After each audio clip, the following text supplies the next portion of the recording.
সভাপতি জনাব কামরুল হাসান ভাইকে আমি আহ্বান করবো। জনাব কামরুল হাসান ভাইকে আমি সমাপনী ভাষণ রাখার জন্য অনুরোধ করি।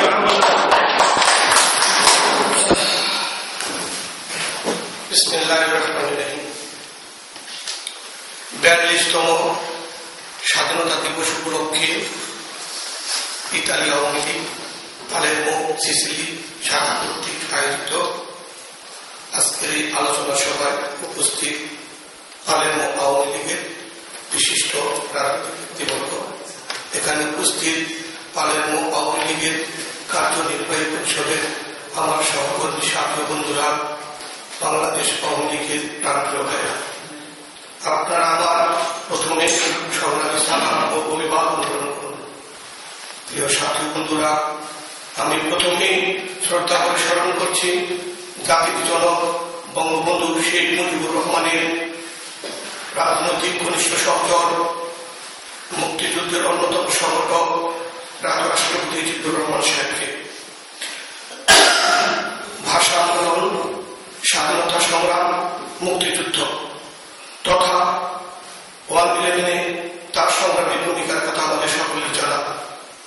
তাই আমরা সকলে এই ভদ্র নর্ম এই স্বাধীনতা সংগ্রামী বন্ধু জনাব জিয়াউর রহমানের রুহের মাগফিরাত কামনা করছি এবং সাথে সাথে তার পরিবার বর্গের প্রতি সমবেদনা জানাচ্ছি। প্রিয় সাথী বন্ধুরা, আপনারা জানেন 1971 সালের মার্চ মাসে জাতির জনক বঙ্গবন্ধু শেখ মুজিবুর রহমান স্বাধীনতার ডাক দেয়। সেই দিন তার ডাকে বাংলার 7 কোটি বাঙালি পশ্চিমা দোসরদের বিরুদ্ধে, পশ্চিমা হানাদার বাহিনীর বিরুদ্ধে ঝাঁপিয়ে পড়ে। সেই যুদ্ধে বাংলার 30 লক্ষ মা বোন প্রাণ হারায়। 2 লক্ষ মা বোনের ইজ্জতের বিনিময়ে অর্জিত সেই স্বাধীনতা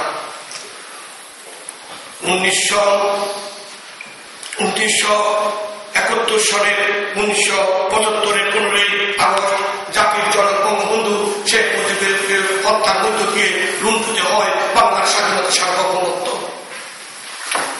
তাই সাথী বন্ধুরা, আসুন আমরা সবাই ঐক্যবদ্ধ হয়ে জাতির জনক বঙ্গবন্ধু শেখ মুজিবুর রহমানের সুযোগ্য কন্যা জননেত্রী শেখ হাসিনার নেতৃত্বে বাংলার নতুন প্রজন্মকে সাথে নিয়ে বাংলাদেশ থেকে স্বাধীনতা বিরোধী অপশক্তি আমরা চিরতরে নির্মূল করি। এই আশাবাদ ব্যক্ত করে আমি আমার সংক্ষিপ্ত বক্তব্য এখানে শেষ করছি এবং আজকের সভা সমাপ্তি ঘোষণা করছি। জয় বাংলা।